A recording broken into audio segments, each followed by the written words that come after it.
আজকে এই ক্লাসটা দেখার পরে ভয়েস চেঞ্জিং এর যে মূল বিষয়টা আছে সেটা আপনারা ইজিলি বুঝতে পারবেন। এই বিষয়টা যদি না বোঝেন তাহলে আপনারা অ্যাক্টিভ টু প্যাসিভ এর নিয়মগুলা করতে পারবেন না, বুঝতে পারবেন না। সো আজকের এই ক্লাসটা আপনাদের জন্য খুবই গুরুত্বপূর্ণ। এই গ্রামারের পার্টটা অবশ্যই শেষ পর্যন্ত দেখবেন। একটু বোর্ডে লক্ষ্য করেন, দেখেন। আমি আজকে আলোচনা করব ভয়েস চেঞ্জিং এর মূল বিষয় নিয়ে। অবশ্যই ক্লাসটা শেষ পর্যন্ত দেখবেন। প্রথমত আমাদের বুঝতে হবে কি ভয়েসটা কি। ভয়েসটা হলো কি ভার্বের যে রূপ দ্বারা অ্যাক্টিভ বা প্যাসিভকে নির্দেশ করে। অ্যাক্টিভ বা প্যাসিভকে নির্দেশ করে তাকে কি বলা হয়? ভয়েস চেঞ্জিং বলা হয়। এখন ভয়েস চেঞ্জিং হলো কত প্রকার? দুই প্রকার। একটা অ্যাক্টিভ ভয়েস, একটা কি প্যাসিভ ভয়েস। একটা অ্যাক্টিভ ভয়েস, একটা কি প্যাসিভ ভয়েস। এখন অ্যাক্টিভ ভয়েসটা কি একটু দেখেন। অ্যাক্টিভ কি আমরা সাধারণত বুঝি? অ্যাক্টিভ মানে সক্রিয়। অর্থাৎ সাবজেক্ট যখন নিজের কাজ নিজে করবে তাকে কি বলা হয়? অ্যাক্টিভ ভয়েস বলা হয়। দেখেন এখানে আই ডু দ্য ওয়ার্ক, আমি কাজটি করি। এখানে সাবজেক্ট নিজের কাজ নিজে করেছে, দ্যাটস হোয়াই এটা কি একটা অ্যাক্টিভ ভয়েস। আশা করি বুঝতে পারছেন। এখন যদি আমরা দেখি প্যাসিভটা কি, যখন সাবজেক্ট নিজের কাজ নিজে না করে অন্য কি দিয়ে করায় তাকে কি বলা হয়? প্যাসিভ ভয়েস বলা হয়। একটু লক্ষ্য করেন, দেখেন the work is done by me, আমার দ্বারা কাজটি করা হয়েছে। অর্থাৎ সাবজেক্ট নিজে করে নাই, অন্যকে দিয়ে কাজটি করানো হয়েছে। অর্থাৎ এটা কি আমরা কি বলবো? প্যাসিভ ভয়েস বলবো। আশা করি অ্যাক্টিভ ভয়েস আর প্যাসিভ ভয়েসের মূল বিষয়টা একটু বুঝতে পারছেন। এখন আমরা শিখবো, এটা হলো খুবই গুরুত্বপূর্ণ বিষয়, অ্যাক্টিভ থেকে প্যাসিভে কিভাবে আমরা ট্রান্সলেট করবো। অবশ্যই ট্রান্সলেট করার আগে আমাদের একটা টাক্সার জানতে হবে। সেই টাক্সারটা হলো এটা। এই টাক্সার গুলো আমাদের ইজিলি মুখস্থ করতে হবে খুব সহজে, যাতে আমরা মুখস্থ করতে পারি। একটু লক্ষ্য করেন, দেখেন অ্যাক্টিভ থেকে প্যাসিভে যে টাক্সারটা আছে, যখন আমরা একটা অ্যাক্টিভ সেন্টেন্সকে যখন প্যাসিভে রূপান্তর করব তখন আমাদের এই টাক্সারটা প্রয়োজন হবে। একটু দেখেন, লক্ষ্য করেন। প্রথম কি হবে? অবজেক্ট তার সাবজেক্ট রূপে হবে। একটা অবজেক্টের কি সাবজেক্ট রূপ জানতে হবে। যেমন আমরা একটু যদি দেখি, যেমন হি কি subject, she subject, you subject, they subject. এই সাবজেক্ট গুলো আমাদের কি জানতে হবে? অবজেক্ট রূপ জানতে হবে। যেমন হিয়ার অবজেক্ট কি? হিম। সিয়ার অবজেক্ট আর। ইউর অবজেক্ট কি? ইউই হবে। দের অবজেক্ট কি? দেন। ঠিক আছে। এখন আমাদের একটা সাবজেক্টের কি অবজেক্ট রূপ জানতে হবে। এখন যদি আমরা অবজেক্টটা জানি, অবশ্যই আমরা সাবজেক্টটা কি ইজিলি পারবো। এখন দেখেন, প্রথমত আমাদের কি দিতে হবে?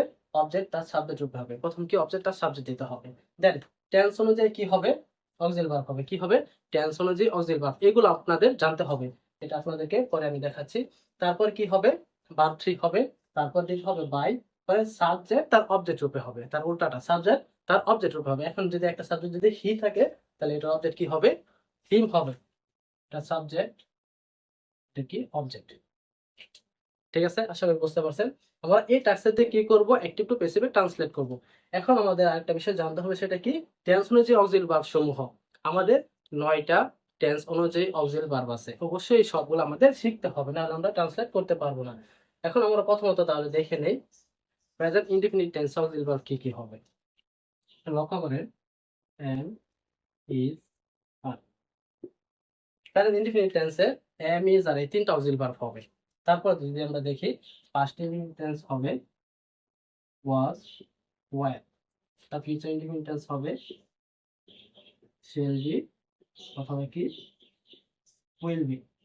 ঠিক আছে। তাহলে আমরা কি present indefinite tense am, is are, past indefinite was, were, future indefinite shall be, will be.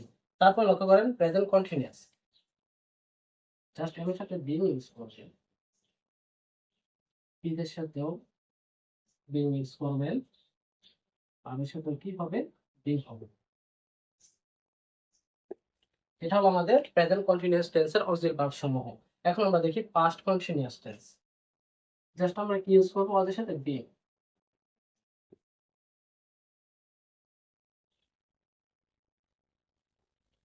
তারপর আমরা দেখি ফিউচার কন্টিনিউয়াস টেন্স,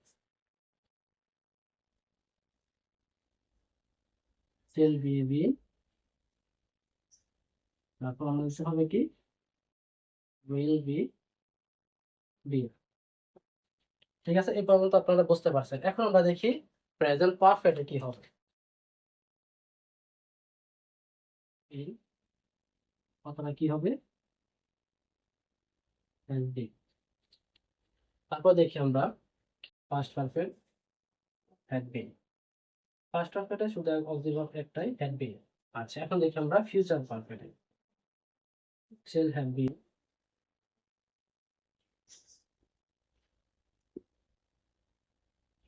তারপর কি হবে? Will have bin.